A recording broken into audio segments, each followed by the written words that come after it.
Hello，大家好，我係 KK，又到咗 KK 賽馬頻道嘅時間啦。嗱，馬不停蹄啊，啱啱跑完啲大賽，星期三又嚟啦。星期三咧就有9場嘅草地夜賽嘅。咁今次咧就用呢條斯蘭轉斯加三彎角逐噶啦。呢條跑道嚟講咧，嗱我成日都講啊，比較急啦個彎下，咁入到直路散得開咧，咁如果你守好位啊，後追真係幾好嘅。跑9場啦，頭場開跑時間就6:40分㗎，咁報名馬相當踴躍㗎，咁啊差唔多場場爆滿㗎啦。咁除咗第7場啦，咁另外停賽騎師嚟講就希威森啦、艾兆禮啦。嗱，莫雷拉就告假㗎，佢今次賽事啦，同埋5月3號嗰隻賽事咧都唔會響香港嘅。究竟方家柏會靜待佢翻嚟啊，定係已暗度陳倉啊？花少少心機思量下先得。咁另外嚟講，3T 今次冇多寶啦，嗱6環彩就有嘅話。50萬你不如唔好動用呢個多寶賽詞啦，係6環彩咧，其實近期小弟6環彩都相當有水準嘅，曾經有2次啊，同呢個六寶獎啊擦身而過啊，真係想喊咁滯啊，就冇要潘生嘅大熱門啦，咁啊另外一次就冇要啊袁幸堯嗰隻會上之寶啊，真係好似中咗16條安慰獎啊，都相當誇張。各位網友啊，當時留言鬧我，好熟㗎呢位網友都好，係忠實 fans 嚟嘅，佢話 KK 你有冇搞錯啊？揀咗5隻你都唔揀會上之寶，你我真係想打你嘅，即係我都好內疚啊當時啊。咁最近嗰2次咧，一次提供就唔中嘅，但係唔中都係好近㗎。咁琴日嗰條6環彩咧，嗱真係難中啊，唔好分啊。我自己諗住有萬零蚊嘅最少啊，最後得6000幾啊。咁我提供咗條6環彩都中咗2條飛嘅，都冇乜用嘅。落翻咧，我提供嗰啲特別彩池咧，6環彩中嘅機率係相當高啊，唔通我真係同六合有緣？啲賽事真係相當精彩啊！咁啊，全部都贏晒啦，我哋香港隊啊！嘉應高升唔使講啦，即係嘉應高升真係厲害到1分07秒1，我諗佢認真少少係一定係1分07秒1，即係1分07秒之內嘅。同埋呢場馬厲害到咧，佢頭段嗰步速唔快嘅，尾段係做到極速㗎，真係好犀利。啲冠軍理賽咧，估唔到遠觀天象咧，呢個川田將啊，你真係可能真係未入流啊！即係我成日同大家講㗎啦，即係大賽騎師係冇得變㗎，所以變相嚟講，你布文啊、韋紀力啊，跑大賽咧時刻都要留意住。嗱呢場馬其實有一樣要讚嘅，即係有位網友都講得好啱啊，我都覺得認同㗎。就係呢個白河飛區呢個呂健威嗰個部署啊，真係相當厲害。場馬贏唔到啊，都要讚嘅。咁另外嚟講咧，落馬勇士唔使講啦，我諗咧賽前咧，我絕對係咧絕對最信任佢嘅一位平馬人嚟㗎，即係我賽前已經係極推介呢隻8歲嘅老馬，即係可能大家好多人都會覺得佢老啦8歲啦，我真係睇佢賽前嗰啲操練，即係馬係邊度似8歲嘅，真係呢場馬其實佢贏得好輕鬆㗎，多謝呢隻蒙面舞會嘅李慕華嘅咁講啦，如果季尾嗰個遮打杯咧，如果呢隻蒙面舞會嚟跑咧，咁就真係呢個浪漫勇士有權輸嘅，即係始終無面舞會咧2000而家唔係最正宗㗎啦，2400真係佢個首本路程嚟嘅，咁此消彼長啦。我自己就唔想無面舞會啊，即係打杯嚟跑啦。公之妙都係啊，即係佢如果嚟跑呢場2400咧，都有權贏呢個浪漫勇士嘅，因為始終咧浪漫勇士真係唔係2400係個首本路程嚟嘅。願望啦，都希望浪漫勇士能夠攞到呢個3冠啦。至於琴日啲賽事咧，小弟就真係差強人意啊，到隻馬膽就揀唔到隻腳啊！最凄涼咧就係第8場優呢隻喜連勁感，我琴日嚟講咧，全日最中意就係呢隻喜連勁感噶啦。點不知遇到莫雷拉呢隻3軍勇將，一隻從未喺沙田有表現嘅馬，條私家路俾佢咁樣衝上嚟，真係冇嘢講。講翻呢一節嘅王牌獨贏先啊，呢隻應該係王牌獨贏嘅。你同大家研究賽事之前咧，撳一個手指公讚好先啊，建設性留言。訂閱未得朋友記得訂閱，訂閱係唔使收費嘅。咁撳我訂閱啦，然後撳埋隔離嗰個鐘仔就變到黑色，入到去撳全面接收就可以噶啦。跟手就分享埋出去啦，俾多啲朋友認識下小弟。嗱，另外有廣告嘅時候記得聽埋咯，係一個支持嚟㗎，即係通常都廣告都集中晒尾嘅，所以一定喺尾段嘅時候大家一定要聽埋啊。呢個王牌獨贏咧，我就會推介第1場嘅5班1800米嘅賽事。嗱，黃寶嚟咧，聽日有2隻馬咧，其實我想推介嘅，一場咧就係呢隻12號嘅同寶寶啦，另外就係尾場告東尼嗰隻爆笑嘅，咁爆笑嚟講，我諗住會唔會又用翻呢一招呢？嗱，研究咗一輪之後咧，我計漏咗一樣嘢啊，咁因為咧主人家咧有白事啊，咁冇理由噶，咁就擺低咗佢先啦。嗱，至於呢隻童寶寶嚟講咧，其實今場係相當對版嘅。童寶寶咧今季已經跑咗10次噶啦，咁有一個位置咧，嗱分真係減到而家去到15分，相當低噶啦，佢未至於咁失敗嘅。咁呢場馬我諗住佢應該有少少低位反彈嘅機會。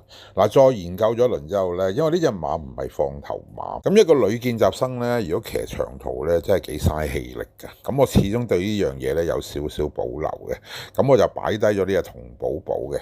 11呢隻鼓浪非凡啦，今季跑咗8次啦，咁都仲係咁上下喎，即係佢依然都係咁上下喎，已經搞到16分咯，我諗呢隻馬都係差唔多噶啦。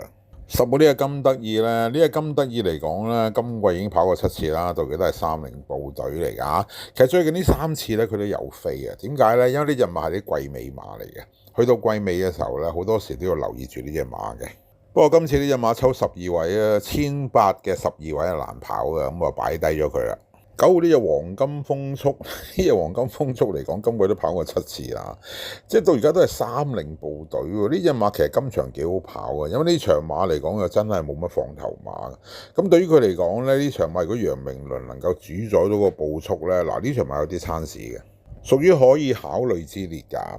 爆呢隻桃花多。呢隻馬就今季跑過5次嘅啫，嗱贏過馬㗎，贏馬就係季初嗰次啦，出一次都跑過第2嘅，咁再出3次咧，完全唔像樣啊！嗱呢隻馬係屬於唞唞埋埋跑啊好㗎，嗱今次嚟講啦，咁啊唞咗成個半月㗎啦，咁啊俾佢唞唞啦，嗱功夫係有做嘅，大細集都做勻㗎啦，嗱睇功夫係對版㗎，今次抽過1位咧，呢隻馬都係好跑，可以擺入去可以選擇之列㗎。今次嘅黃牌獨贏咯，就推介7號呢隻幸運同行嘅。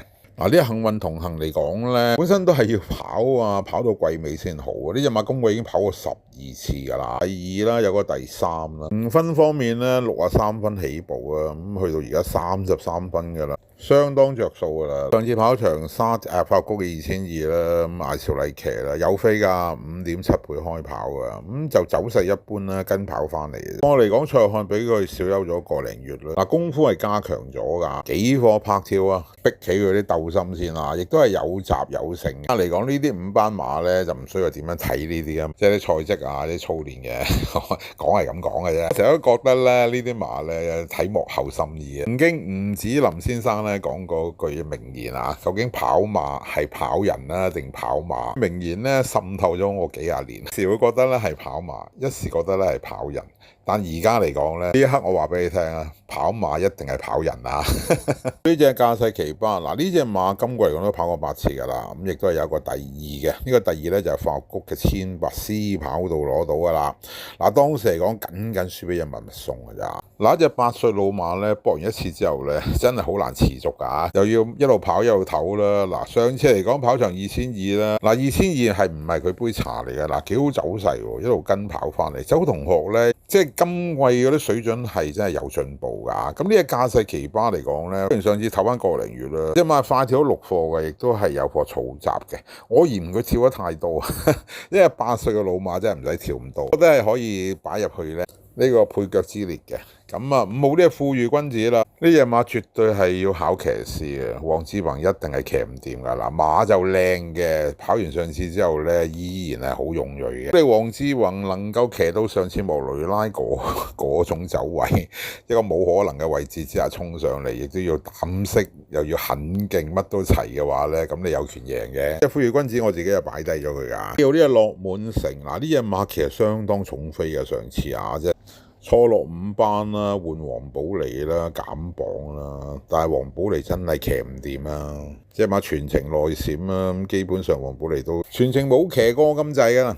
跑完上次之後咧，第2日已經即刻復課㗎啦，跟住笠翻個眼罩啦，彈破草閘啦，跟住可以出嚟跑呢場啦。嗱呢場馬佢申請翻個眼罩咧，呢場馬對版㗎，換班德禮係2樣嘢嚟嘅。呢隻馬已經減夠分。今場嘅樂滿樂城咧要睇嘅。3號呢個揚威四海。呢隻揚威四海咧，本身就跑過7次嘅啫，原先就韋達道嘅，就跑咗5次之後就拉咗過去葉楚航嗰度啦。嗱，葉楚航跑2次咧，尤其上次嗰場發谷1800咧，嗱唔錯啊！嗱，呢隻馬咧跑完上次之後又一樣啦，嗱林已經復課啦，咁係有啲進步㗎。嗱，今次抽過2位，嗱其實呢場馬嚟講，呢啲係揚威四海咧，呢場馬嘅最佳藍馬嚟㗎。2號呢隻綻放的心，呢隻馬上季跑過7次啦，今季到而家跑過6次啦，到而家都係30部隊嚟㗎。即係評分方面咧，佢初嚟香港嗰時都幾緊要㗎，64分㗎，而家已經減到38分啦，可以落嚟5班跑啦，一定有着數嘅。呢隻馬咧近期嗰啲試閘啊、快跳啊冇咁立㗎啦，隻馬即係開始有啲上力嘅感覺㗎。嗱，呢場馬都係一隻冷門馬嚟㗎，可以拖嘅。悠乾坤，呢隻悠乾坤啊更加厲害啦，佢就喺希斯道㗎，一路跑嚟跑得贏唔到馬啦，咁拉咗去貴福特道啊。貴福特嚟講初出一場田嚟嘅1650咧就即嚼啦。即係呢啲外籍練馬師咧就冇人情講嘅，即係兜口兜面就冚你一巴啦，鬥冚嘅啫嚇。贏完馬之後再出2場田嚟嘅1650咧要還嘅，嗱2場馬都有飛嘅。嗱輸完上次之後咧，隻馬亦都係少咗1個月嘅。嗱功夫係有做㗎，快跳咗6課啦。喺從化翻咗嚟香港之後咧，田泰安已經課補實佢嘅。馬房動態咧呢場馬似樣㗎。嗱呢場馬嘅黃牌獨贏咧就係捉1場7號呢隻幸運同行啊，至於 Q 腳方面就各有所需啦嚇，大家如果係可以自己參考下自己嘅心水嘅。咁呢一節嘅黃牌獨贏已經全部推介完畢㗎啦，記住啊，推介係冇實中㗎，大家一定要管理好自己財富風險啊！一節嘅黃牌獨贏已經全部推介完畢㗎啦，咁我哋就下一條片見啦，拜拜。